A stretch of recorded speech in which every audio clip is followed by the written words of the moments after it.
तो एपिसोड की स्टार्टिंग में दिखाया जाता है कि एक स्पाई इमॉर्टल क्लैन में आकर अपने सुपीरियर को बता रहा होता है कि डीमंस टियानसिया रेस्टोरेंट के ऊपर कब्जा करने की कोशिश कर रहे हैं।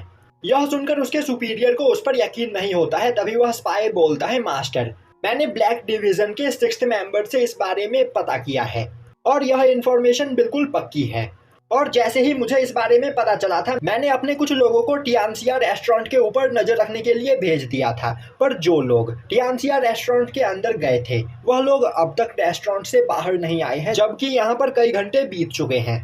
और तो और मेन प्रॉब्लम यहाँ पर यह है कि डीमन क्लैन का एक मैसेंजर हमारे पास आया था और उसने हमसे कहा कि हम लोगों ने टियानसिया रेस्टोरेंट के ऊपर कब्जा करने की कोशिश की है और तीनों क्लैन के बीच हुए कॉन्ट्रैक्ट को हमने यहाँ पर तोड़ा है, इसीलिए वह लोग हम पर अटैक करने वाले हैं। यह सुनते ही वह सुपीरियर चिल्लाते हुए बोलता है, पहले तो डीमंस ने टियानसिया रेस्टोरेंट के ऊपर कब्जा करने की कोशिश की और अब वह पूरा ब्लेम हमारे ऊपर डाल रहे हैं, मुझे यह मंजूर नहीं। तभी वहाँ नीचे बैठा इमॉर्टल बोलता है, मास्टर, अगर यहाँ पर टियानसिया रेस्टोरेंट को कुछ भी हुआ तो तीनों क्लैन के बीच हुआ कॉन्ट्रैक्ट टूट जाएगा, जिसके बाद दोबारा से यहाँ पर तीनों क्लैन के बीच में वॉर की शुरुआत हो सकती है। तो मेरे ख्याल से हमें जल्द से जल्द हमारे इमॉर्टल क्लैन के हेड को इस बारे में बताना चाहिए। यह सुनते ही वहां पर खड़ा इमॉर्टल गुस्से में बोलता है, बेवकूफ, इतनी छोटी सी मैटर के लिए हमें हेड को परेशान नहीं करना चाहिए, मैं इस मैटर को यहाँ पर खुद ब खुद संभाल सकता हूँ। और अब वह बोलता है, मैं चाहता हूं कि हाउस वन सेक्ट के 100 काफी ज्यादा पावरफुल लोगों को अभी तुरंत टियानसिया रेस्टोरेंट की ओर भेजा जाए, क्योंकि हमें यहाँ पर कुछ भी करके टियानसिया रेस्टोरेंट को बचाना होगा, वरना वॉर को होने से कोई भी नहीं रोक सकता है। और अगर डीमंस ने हमारे सामने आने की कोशिश की तो हम उन्हें जान से मार देंगे। और 3 हिल्स को भी इस बारे में खबर पहुंचा दो कि डीमंस ने यहाँ पर अपने द्वारा साइन किया गया कॉन्ट्रैक्ट तोड़ दिया है। अब हमें दिखाया जाता है कि हाउस वन सेक्ट के कुछ सोल्जर्स टियानसिया रेस्टोरेंट की ओर जा रहे होते हैं। तभी रास्ते में डीमंस का एक ग्रुप उन पर अटैक करते हुए उन्हें वहीं पर रोक देता है। अब हाउसियान सेक्ट का एक मेंबर आगे आते हुए बोलता है, हम लोग बस यहाँ से गुजर रहे हैं, आखिर तुम लोग हम पर अटैक क्यों कर रहे हो। तभी एक डीमन चिल्लाते हुए बोलता है, हमें बेवकूफ बनाने की कोशिश मत करो, हम जानते हैं कि तुम लोग यहाँ पर इमॉर्टल्स के साथ मिले हुए हो और हमें यह भी पता है कि तुम यहाँ से सीधा टियानसिया रेस्टोरेंट की ओर जा रहे हो, जिससे तुम लोग टियानसिया रेस्टोरेंट के ऊपर कब्जा कर सको। यह सुनते ही वह पर्सन बोलता है, टियानसिया रेस्टोरेंट के ऊपर हम नहीं बल्कि तुम अटैक करने वाले हो और इस बारे में हमें अच्छे से पता है। अब वह डीमन वहां पर कुछ बोलता उससे पहले ही एक इमॉर्टल काफी तेजी से उस जगह पर आते हुए उस डीमन के सभी साथियों पर अटैक करके उन्हें घायल कर देता है। और अब वह बोलता है, आज से 1000 साल पहले हम तीनों क्लैंस के लोगों ने एक साथ मिलकर कॉन्ट्रैक्ट को साइन किया था कि टियानसिया रेस्टोरेंट के ऊपर किसी का भी अधिकार नहीं होगा। पर यहाँ पर आज तुम लोग टियानसिया रेस्टोरेंट के ऊपर कब्जा करने जा रहे हो और यह करके तुमने हमारे उस कॉन्ट्रैक्ट को तोड़ा है, तो हम तुम में से किसी को भी जिंदा नहीं छोड़ेंगे।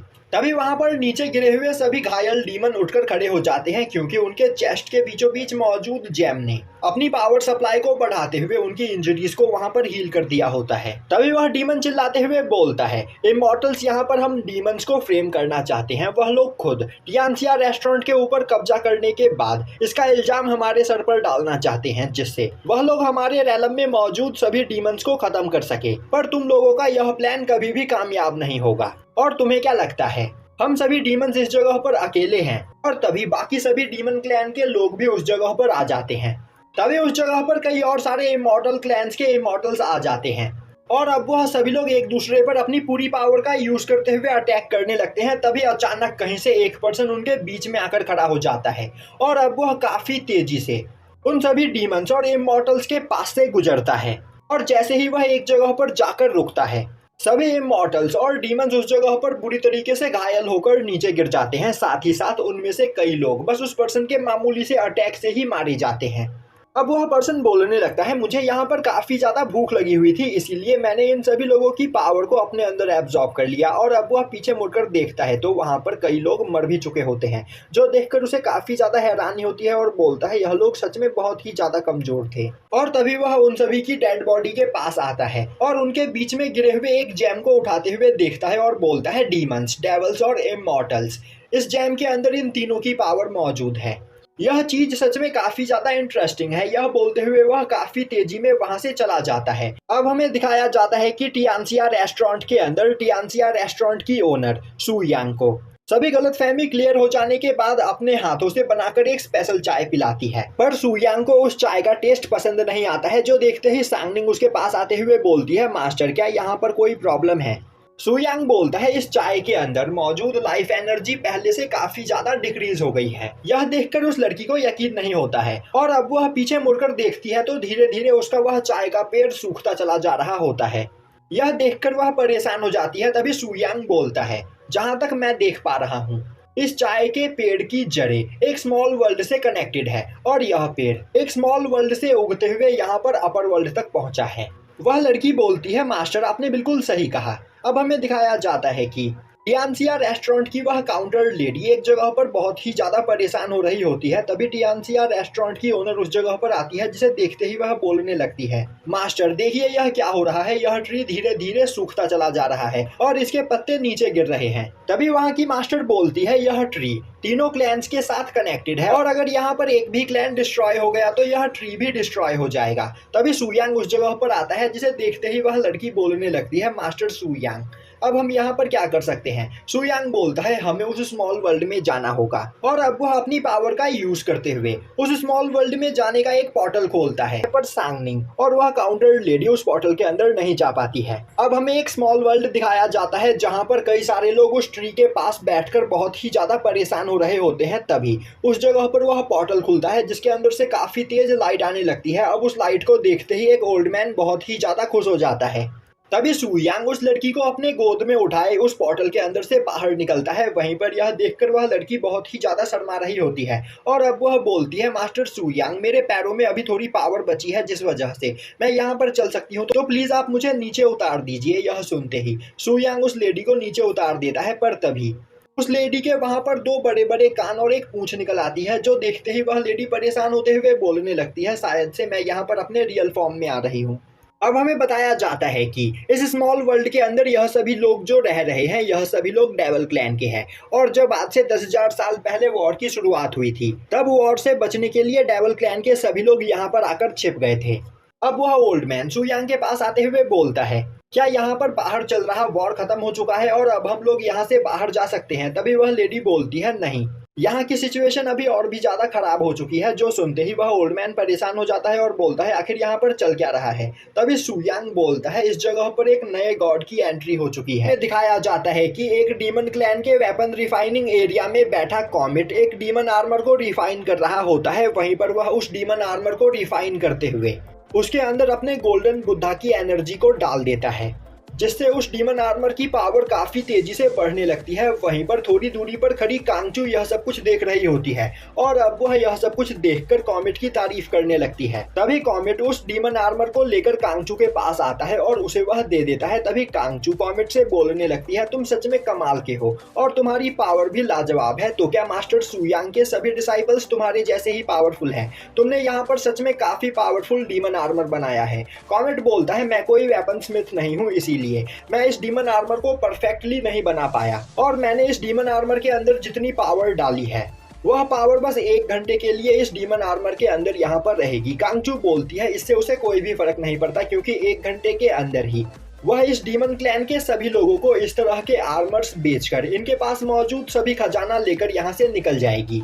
अब हमें दिखाया जाता है कि उस डीमन क्लैन के मीटिंग रूम में सभी डीमंस उस नए डीमन आर्मर को देखकर उसकी तारीफ कर रहे होते हैं और बोल रहे होते हैं कि इस डीमन आर्मर की पावर यहाँ पर पहले से 10 गुना ज्यादा बढ़ चुकी है।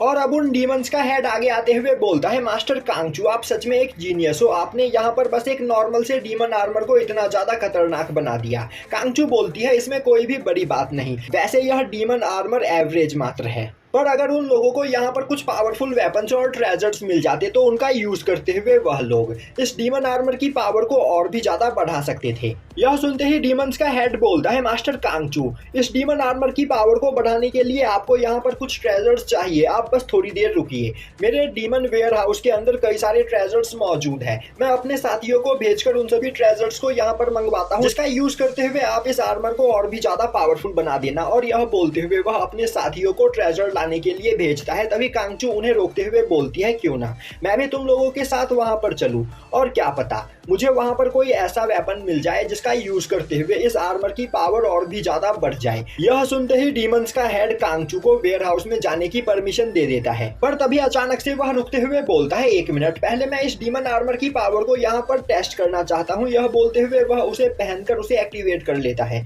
और बोलता है, मास्टर कांगचू प्लीज मुझ पर अटैक कीजिए। तभी अचानक से कॉमेट उसके पीछे आते हुए उसके ऊपर एक काफी पावरफुल अटैक करता है, जो देखते ही वह डीमन बहुत ही ज्यादा डर जाता है। पर उस डीमन आर्मर की वजह से कॉमेट का अटैक वहां पर ब्लॉक हो जाता है। यह देखते ही वह डीमन काफी ज्यादा खुश होता है और बोलने लगता है, मैंने जितना सोचा था यह डीमन आर्मर उससे भी ज्यादा पावरफुल है। तभी एक डीमन काफी तेजी से उड़ते हुए उसके सामने आकर गिरता है, जो देखते ही वह डीमन गुस्से में चिल्लाते हुए बोलता है, आखिर किसकी हिम्मत हुई मेरे डीमन क्लैन के ऊपर अटैक करने की। और अब वह उस पर्सन से फाइट करने के लिए बाहर चला जाता है। दूसरी ओर कॉमेट आगे बढ़ते हुए वहां पर गिरे हुए डीमंस की डेड बॉडी को चेक करता है और बोलता है, इस जगह पर जिस पर्सन ने अटैक किया है वह कोई नॉर्मल और कमजोर पर्सन नहीं बल्कि बहुत ही ज्यादा खतरनाक है। और अब कॉमेट कांगचू के साथ बाहर निकलकर आता है तो देखता है कि डीमन क्लैन के अंदर मौजूद सभी डीमंस वहां पर नीचे गिरे पड़े होते हैं। साथ ही साथ एक पर्सन ने डीमन क्लैन के हेड को गले से पकड़कर उठा रखा होता है और बोल रहा होता है, तुम्हें क्या लग रहा था तुम इस मामूली से डीमन आर्मर का यूज करते हुए मुझे हरा पाओगे? वैसे अब तक मैंने जितने भी डीमन आर्मर यहाँ पर देखे हैं यह उन सभी में से सबसे ज्यादा पावरफुल है। तभी कांगचू उस पर्सन के ऊपर चिल्लाते हुए बोलती है, आखिर तुम कौन हो? उस डीमन को अभी छोड़ दो, क्योंकि अब तक उस डीमन ने मेरे द्वारा किए गए काम के यहाँ पर मुझे पैसे नहीं दिए हैं। पर वह पर्सन उस डीमन के ऊपर एक नॉर्मल सा अटैक करते हुए उसे कांगचू के पास फेंक देता है, जो देखते ही कॉमेट काफी तेजी से आगे बढ़ते हुए उस डीमन को वहां पर कैच करता है। पर तभी उस पर्सन के अटैक की वजह से उस डीमन की पूरी बॉडी डिस्ट्रॉय हो जाती है। यह देखते ही कांगचू गुस्से में उस पर्सन के ऊपर अटैक करती है, पर वह पर्सन काफी आसानी से कांगचू के अटैक को डिस्ट्रॉय करते हुए उसके ऊपर एक काफी पावरफुल अटैक करता है, जो देखते ही कॉमेट परेशान हो जाता है और अब वह कांगचू के सामने आकर उस अटैक को ब्लॉक करने की कोशिश करता है। और अब वह अपनी काफी ज्यादा एनर्जी का यूज करने के बाद उस अटैक को वहां पर डिस्ट्रॉय करता है, पर उस अटैक के प्रेशर से कॉमेट घिसटते हुए पीछे चला जाता है। तभी कांगचू कॉमेट के हाथों को देखकर परेशान हो जाती है, क्योंकि जैसे ही उस पर्सन के अटैक ने कॉमेट के हाथों को टच किया था कॉमेट के हाथ धीरे धीरे डिस्ट्रॉय होने लगे थे। पर तभी कॉमेट अपनी पावर को बढ़ाते हुए अपने हाथ के ऊपर मौजूद पॉइजन को हटाता है। तभी वह पर्सन कॉमेट को देखते हुए बोलता है, मैं समझ गया, मेरे हाथ में जो यह डीमन आर्मर मौजूद है उसे तुमने ही बनाया है, तो मैं चाहता हूं कि तुम मेरे लिए 3-4 इस तरह के और डीमन आर्मर्स बनाओ जिसका यूज करते हुए मैं यहाँ पर थोड़ा टाइम पास कर सकूं। तभी कांगचू आगे बढ़ते हुए बोलती है, अगर तुम हमें इसके बदले पैसा देने के लिए तैयार हो तो हम तुम्हारे लिए यह वेपन जरूर बनाएंगे, पर इसके साथ ही साथ तुम्हें यहाँ पर उन सभी लोगों के भी पैसे देने होंगे जिन्हें अभी यहाँ पर तुमने मार दिया। यह सुनते ही वह पर्सन गुस्से में बोलता है, आज से पहले किसी ने भी मुझसे यहाँ पर पैसे नहीं मांगे। यह बोलते हुए वह कांगचू के ऊपर एक नॉर्मल सा अटैक करता है, जो देखते ही कॉमेट बीच में आते हुए उस अटैक को ब्लॉक करने की कोशिश करता है, पर वह वहां पर घायल हो जाता है। पर वह खुद को संभालते हुए उठकर खड़ा होता है और अपनी पूरी पावर का यूज करते हुए उस पर्सन के ऊपर अटैक करने लगता है, पर वह पर्सन काफी आसानी से हंसते हुए कॉमेट के सभी अटैक्स को डॉज कर ले रहा होता है। वहीं पर यह सब देखकर कांगचू हैरान हो जाती है और बोलने लगती है, आखिर यह पर्सन है कौन और यह इतना ज्यादा पावरफुल कैसे है? तभी कॉमेट अपने गले में मौजूद मोती की माला का यूज करते हुए उन सभी मोतियों को कंट्रोल करके उससे उस पर्सन के ऊपर अटैक करने लगता है, पर वह पर्सन काफी आसानी से कॉमेट के सभी अटैक से बच जाता है। वहीं पर वह हंसते हुए बोल रहा होता है, इस तरह की लो लेवल टेक्निक्स का मेरे ऊपर कोई भी असर नहीं होगा, तो तुम्हें यहाँ पर कुछ और भी ज्यादा पावरफुल और नया ट्राई करना होगा। यह सुनते ही कॉमेट उन सभी मोतियों की पावर को अपने राइट हैंड के अंदर डालते हुए एक साथ एक काफी पावरफुल अटैक उस पर्सन के ऊपर करता है। तभी वह पर्सन अपने पास से एक डार्क स्वॉर्ड बाहर निकालकर कॉमेट के अटैक को ब्लॉक कर लेता है। तभी कॉमेट लगातार कई सारे पंच करते हुए उस डार्क स्वॉर्ड को रिफ्लेक्ट कर देता है। तभी वह पर्सन बोलता है, तुम सच में एक काफी ज्यादा इंटरेस्टिंग पर्सन हो, पर मेरे अगले अटैक में यहाँ पर तुम मरने वाले हो। यह बोलते हुए वह एक डार्क एनर्जी से कॉमेट के ऊपर अटैक करता है। कॉमेट उस अटैक को ब्लॉक करने की कोशिश करता है, पर वह डार्क एनर्जी कॉमेट को चारों ओर से घेर लेती है, जो देखते ही कांगचू परेशान हो जाती है और अब वह चिल्लाते हुए कॉमेट की ओर भागती है। तभी कॉमेट बोलता है, यहाँ से भाग जाओ, हम इस पर्सन से नहीं जीत सकते हैं। तभी कांगचू बोलती है, वह यहाँ पर कॉमेट को मरने के लिए छोड़कर यहाँ से नहीं भागेगी और अब वह अपने वन वर्ड मंत्रा का यूज करते हुए कॉमेट के चारों ओर मौजूद डार्क एनर्जी को वहां से हटा देती है, जो देखते ही वह पर्सन काफी ज्यादा हैरान होता है और बोलने लगता है, तो कहीं यह लड़की एंसेस्टर कांग की डिसेंडेंट तो नहीं? दूसरी ओर कांगचू भागते हुए कॉमेट के पास जाती है और अब वो अपनी पावर का यूज करते हुए कॉमेट की बॉडी के अंदर फैलते हुए डार्क एनर्जी को कम करने की कोशिश करती है, पर अब वह डार्क एनर्जी वहां पर कांगचू की बॉडी के अंदर भी चली जाती है। तभी वह पर्सन बोलता है, तुम दोनों ही सच में काफी ज्यादा कमाल के हो और तुम्हारी पावर को देखकर मैं यहाँ पर सच में बहुत ही ज्यादा इम्प्रेस हुआ हूँ। तो क्या तुम मुझे बता सकते हो कि आखिर तुम किस सेक्ट से बिलोंग करते हो? यह सुनते ही कांगचू आगे आते हुए बोलती है। जैसे ही वह पर्सन उनके सेक्ट का नाम सुनेगा उसकी रूह कांप जाएगी, क्योंकि वह दोनों इमॉर्टल रैलम के टियान सेक्ट से बिलोंग करते हैं।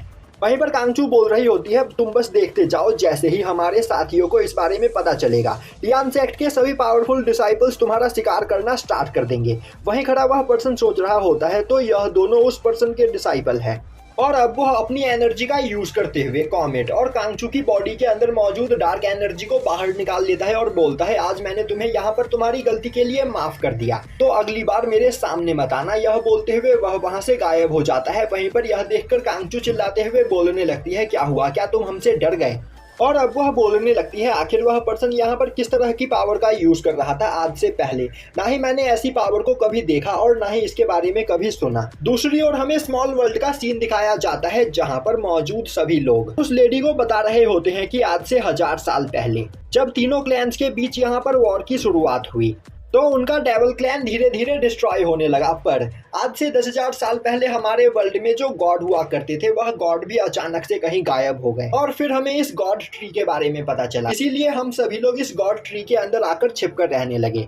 सुयांग बोलता है, तो क्या अब तक तुम सभी लोग इस ट्री के अंदर मौजूद एनर्जी को अपने अंदर एब्जॉर्ब करते हुए जिंदा हो? ओल्ड मैन बोलता है, हाँ तुमने बिल्कुल सही कहा, आज तक हम सभी लोग इस गॉड ट्री की ही वजह से यहाँ पर जिंदा है, पर आज अचानक से गॉड ट्री की पावर यहाँ पर धीरे धीरे खत्म होने लगी है। सुयांग बोलता है, वह इसलिए क्योंकि यहाँ पर एक नया गॉड आ चुका है। जो सुनते ही वह ओल्ड मैन परेशान हो जाता है और बोलता है, आखिर ऐसा कैसे हो सकता है? तभी वह लेडी बोलती है, शायद से वह नया गॉड किसी और रैलम से यहाँ पर आया है और मेरे हिसाब से उसकी पावर यहाँ पर पहले से कहीं ज्यादा कम हो चुकी होगी, इसीलिए वह इस गॉड ट्री की पावर को एब्जॉर्ब करते हुए अपनी पावर को बढ़ाना चाहता है। यह सुनते ही सुयांग बोलता है, अब मुझे यहाँ पर सब कुछ समझ आ चुका है। तभी अचानक से सुयांग की बॉडी ग्लो करने लगती है और अब वह गॉड ट्री स्पेस के अंदर आ जाता है, जहाँ पर एक लेडी उससे बोल रही होती है, मुझे नहीं लग रहा था कि इतने सालों के बाद भी इस रैलम में यहाँ पर कोई आ पाएगा, तो मुझे बताओ आखिर तुम कौन से गॉड हो? यह बोलते हुए वह सुयांग की स्पिरिचुअल एनर्जी को सेंस करती है और अब सुयांग की स्पिरिचुअल एनर्जी को देखते ही वह बोलती है, नहीं तुम कोई गॉड नहीं, तो मुझे बताओ आखिर तुम हो कौन? तभी सुयांग बोलता है, मैं यह देखकर सच में हैरान हूँ कि गॉड ट्री के अंदर रहने वाले डेवल्स की तुम यहाँ पर इतनी ज्यादा मदद कर रही हो। तभी वह स्पिरिट हंसते हुए बोलती है, गॉड ट्री के अंदर रहने वाले सभी डेवल्स उसकी वर्शिप करते हैं, इसीलिए वह उन सभी डेवल्स को प्रोटेक्ट रखती है। और अभी यहाँ पर सुयांग एक गॉड स्पिरिट फैंगसेंग के साथ बात कर रहा होता है। तभी सुयांग बोलता है, मैं सेंस कर पा रहा हूँ कि तुम्हारी ऑरा काफी ज्यादा प्योर है और तुम्हारे अंदर यहाँ पर ताकत की कोई भी भूख नहीं है, तो मुझे बताओ आखिर तुम इस जगह पर क्या करने के लिए आई थी? फैंगसेंग बोलती है, यहाँ पर कई साल बीत चुके हैं, इस वजह से मुझे उस बारे में याद नहीं। तभी सुयांग अपने पास से मांटाओ को बाहर निकालता है और अब मांटाओ आगे बढ़ते हुए फैंगसेंग के चारों ओर घूम घूम कर उसे देखने लगता है। तभी फैंगसेंग मांटाओ को देखकर उसे पहचान जाती है और अब वह बोलती है, टियानडाओ यह तो तुम हो, पर जहां तक मुझे याद है पहले हुए वॉर में तुम्हें कैद कर लिया गया था, तो आखिर अब तक तुम जिंदा कैसे हो? तभी मांटाओ सुयांग के पास चला जाता है, जो देखते ही फैंगसेंग बोलती है, ओ अब मुझे सब कुछ समझ में आ गया, तो यहाँ पर अब तुम टियानडाओ के नए मास्टर हो और तुमने ही टियानडाओ की जान बचाई है। तभी सुयांग बोलता है, यहाँ पर मेरे पास बेकार की बातों का टाइम नहीं है, तो मुझे बताओ आखिर तुम्हें यहाँ पर किसने भेजा है और आखिर तुम सभी गॉड्स यहाँ पर क्या करने के लिए आए थे? यह सुनते ही फैंगसेंग बोलती है, क्या मैं यह जान सकती हूँ कि आखिर तुम इस बारे में क्यों जानना चाहते हो? और जिसने हम सभी गॉड्स को इमॉर्टल रैलम पर कब्जा करने के लिए भेजा है वह इतना ज्यादा पावरफुल है कि उसके सामने इमॉर्टल्स, डीमंस और डेवल्स बस छोटे मोटे खिलौने की तरह है, जिससे वह टाइम पास करने के लिए छोटे मोटे गेम खेलता है और बोर हो जाने के बाद उन्हें डिस्ट्रॉय कर देता है। सच कहूँ तो वह इस दुनिया का असली रूलर है। तभी सुयांग अपनी पावर को रिलीज करते हुए बोलता है, आखिर इस दुनिया पर राज करके किसी को क्या हासिल होगा? अब सीन शिफ्ट होता है और हमें माउंट चियाओ दिखाया जाता है, जहां पर सभी इमॉर्टल्स और डीमंस एक दूसरे पर अपनी पूरी पावर का यूज करते हुए अटैक कर रहे होते हैं। और धीरे धीरे यह फाइट अब वहां पर एक वॉर में बदल चुकी होती है, जिसमें कई सारे डीमंस और इमॉर्टल्स मारे जा चुके होते हैं। वहीं पर एक डीमन और एक इमॉर्टल अपनी पूरी पावर का यूज करते हुए एक दूसरे से फाइट कर रहे होते हैं। और अब देखते ही देखते उस जगह पर मौजूद सभी डीमंस मारे जाते हैं और वहां पर बस इकलौता डीमन खड़ा बचता है जो इमॉर्टल्स के जर्नल के साथ फाइट कर रहा होता है। वहीं पर वह चिल्लाते हुए बोल रहा होता है, आखिर तुम लोगों ने अचानक से डीमन क्लैन के ऊपर अटैक क्यों किया और तुमने यहाँ पर हमें धोखा दिया है। तुमने हमारे द्वारा साइन किए गए कॉन्ट्रैक्ट को तोड़ा है, साथ ही साथ मेरी गैर मौजूदगी में मेरे डीमन क्लैन के ऊपर अटैक करके तुमने बहुत बुरा किया। तभी वह इमॉर्टल जर्नल बोलता है, बेवकूफ बनने का नाटक करना बंद करो। मैं जानता हूँ कि तुम्हें भी पता है कि यहाँ पर क्या चल रहा है। डीमंस और इमॉर्टल्स के बीच वॉर की शुरुआत हो चुकी है और अगर आज मैं तुम्हारे डीमन क्लैन के ऊपर अटैक करके तुम्हें नहीं मारता तो तुम मेरे इमॉर्टल क्लैन के ऊपर अटैक करके हमें मार देते। यह बोलते हुए वह इमॉर्टल अपनी पावर को रिलीज करता है। यह देखते ही वह डीमन भी अपनी पावर को बढ़ाते हुए एक डीमन स्कल से उस इमॉर्टल के ऊपर अटैक करता है। यह देखते ही वह इमॉर्टल भी लाइटनिंग को कंट्रोल करते हुए उस डीमन के ऊपर काफी खतरनाक अटैक करता है, जिससे वहां पर एक बहुत बड़ा ब्लास्ट होता है और अब उस ब्लास्ट की वजह से उस डीमन की हालत खराब हो जाती है और अब वह इमॉर्टल उस डीमन को जान से मारने के लिए आगे बढ़ता है। पर तभी उस जगह पर एक ऑरा ब्लास्ट होता है, जिससे वह इमॉर्टल उस डीमन से दूर जाकर गिरता है और अब वह पीछे मुड़कर देखता है तो वहां पर एक ओल्ड मैन व्हील चेयर पर बैठा हुआ अपने दो साथियों के साथ सभी इमॉर्टल्स को देख रहा होता है। यह देखते ही सभी इमॉर्टल्स चिल्लाते हुए बोलने लगते हैं, ओल्ड मैन आखिर तुम हो कौन और आखिर तुम्हारी हिम्मत कैसे हुई हम पर इस तरह अटैक करने की। उसी वक्त एक काफी बड़ी डीमन आर्मी वहां खड़े सभी इमॉर्टल्स को चारों ओर से घेर लेती है। अब यह देखते ही सभी इमॉर्टल्स की हालत खराब हो जाती है और अब वह इमॉर्टल जर्नल बोलता है, ओल्ड मैन मैं तुम्हें पहचान गया हूँ, तुम तो एल्डर यू हो ना। अब डीमन क्लैन के एल्डर यू का नाम सुनकर आसपास खड़े सभी लोग बहुत ही ज्यादा डर जाते हैं।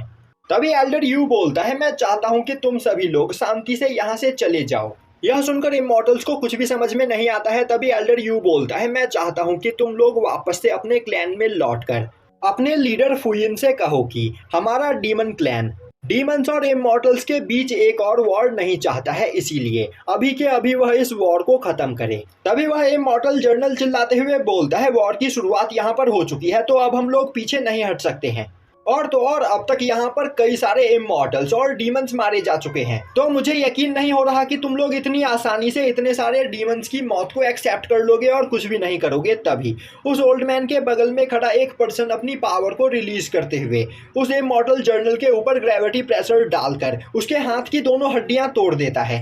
अब एल्डर यू बोलता है, यहाँ पर पहले ही कई सारे लोग मारे जा चुके हैं, इसीलिए मैं नहीं चाहता कि वॉर में और लोग मरे, तो जाओ और अपने लीडर से कहो कि वह इस वॉर को यहीं पर खत्म करे। अब यह सुनकर वह इमॉर्टल अपने सभी साथियों को लेकर वहां से चला जाता है। तभी वहां बैठा हुआ डीमन एल्डर यू को थैंक्स करने की कोशिश करता है, पर एल्डर यू एक अटैक करते हुए उस डीमन को मार देता है और बोलता है, यह किसी भी काम का नहीं था। और अब वह ओल्ड मैन अपने पास से निकालकर एक स्क्रोल अपने साथी को देते हुए बोलता है, हमारे पास जो डीमन आर्मर मौजूद है वह अभी भी अपने पीक पावर पर नहीं पहुंचा है, तो मैं चाहता हूं कि 46 इमॉर्टल सेक्ट के अंदर जाकर तुम दोनों उनके पास मौजूद सबसे ज्यादा कीमती ट्रेजर्स लेकर आओ, जिनका यूज करते हुए हम लोग और भी पावरफुल डीमन आर्मर बना सके। और अगर यहाँ पर कोई तुम्हें अपना ट्रेजर देने से मना करे तो उसे मार देना, क्योंकि मैं नहीं चाहता कि फ्यूचर में होने वाले वॉर में वह सभी लोग तड़प तड़प कर मरे। अब सीन शिफ्ट होता है और हमें टियानसिया सिटी के अंदर उन दोनों स्पाई को दिखाया जाता है जो कि आपस में बात कर रहे होते हैं कि चियाओ माउंटेन के ऊपर डीमंस और इमॉर्टल्स के बीच एक काफी खतरनाक फाइट हुई और उस फाइट में पार्टिसिपेट करने वाले सभी डीमंस और इमॉर्टल्स मारे गए और यहाँ पर सिचुएशन धीरे धीरे और भी ज्यादा खराब होती चली जा रही है। पर अब तक उनके इमॉर्टल क्लैंस के सुपीरियर ने उन्हें वापस से इमॉर्टल क्लैन में नहीं बुलाया है। तभी वह लड़की बोलती है, यहाँ पर जरूर कुछ गड़बड़ है। यह सुनकर उस लड़के को कुछ भी समझ में नहीं आता है। तभी वह लड़की उसे बताती है कि उन्होंने अपने इमॉर्टल क्लैन में काफी सीक्रेट तौर पर यह मैसेज भेजा था। तो फिर बाकी के डीमन क्लैंस को इस मैसेज के बारे में कैसे पता चला? जरूर हमारे सीक्रेट डिवीजन में कोई ऐसा स्पाई है जो डीमंस के लिए काम कर रहा है। यह सुनते ही वह लड़का परेशान हो जाता है और अब वह भागते हुए इमॉर्टल क्लैन की ओर जाने लगता है, पर तभी वह लड़की उसे रोक देती है। वह लड़का बोलता है, हमें जल्द से जल्द हमारे इमॉर्टल क्लैन के सुपीरियर्स को इस बारे में बताना होगा। तभी वह लड़की बोलती है, तुम्हें क्या लग रहा है जब उन्हें इस बारे में पता चल जाएगा तब वह क्या करेंगे? हमारे इमॉर्टल क्लैन के सुपीरियर्स किसी भी काम के नहीं। और तो और सुपीरियर्स ने अभी हमें अपने सीक्रेट डिवीजन से बाहर निकाल दिया है, जिस वजह से अगर हमने उन्हें इस बारे में बताने की कोशिश की तो वह लोग हमें ही गद्दार समझकर हमें कैद करने की कोशिश करेंगे। तभी वह लड़का बोलता है तो अब हमें यहाँ पर क्या करना चाहिए। वह लड़की बोलती है हम दोनों खुद यहाँ पर उस सीक्रेट स्पाई के बारे में पता करेंगे, इसके बाद हम सेक्ट के सामने उसे पेश करेंगे और फिर सेक्ट के सभी लोग हमसे काफी ज्यादा खुश होंगे। यह बोलते हुए वह लड़की वहां से आगे बढ़ जाती है। तभी उस जगह पर एक पोर्टल खुलता है और अब उस पोर्टल के अंदर से लुओ डोंगमी के साथ बाहर निकलता है। वहीं पर लुओ बोल रहा होता है मुझे पता चला कि इस छोटे से मेरिडियन के अंदर काफी कीमती ट्रेजर्स मौजूद है, इसीलिए मैं उन ट्रेजर्स को लेने के लिए यहाँ पर आया हूँ। तभी डोंगमी पीछे से बोलता है आखिर तुम कब तक इस तरह ट्रेजर्स को कलेक्ट करते रहोगे। लुओ हंसते हुए बोलता है वह ट्रेजर्स सच में कमाल के हैं और अगर मैंने मास्टर सुयांग को वह ट्रेजर्स दिखाए तो वह मुझसे काफी ज्यादा खुश होंगे। यह सुनते ही डोंगमी जल्दी से बोलता है मैं भी तुम्हारे साथ चल रहा हूँ क्योंकि मुझे तुम पर यकीन नहीं, क्या पता तुम हमारे टियान सेक्ट की बेइज्जती करवा दो। वैसे मुझे बताओ आखिर हमें वह ट्रेजर कहाँ मिलेगा। तभी लुओ काफी तेजी में वहां से उड़ने लगता है, जो देखते ही डोंगमी भी उसके पीछे पीछे जाने लगता है और यहीं पर यह एपिसोड खत्म हो जाता है।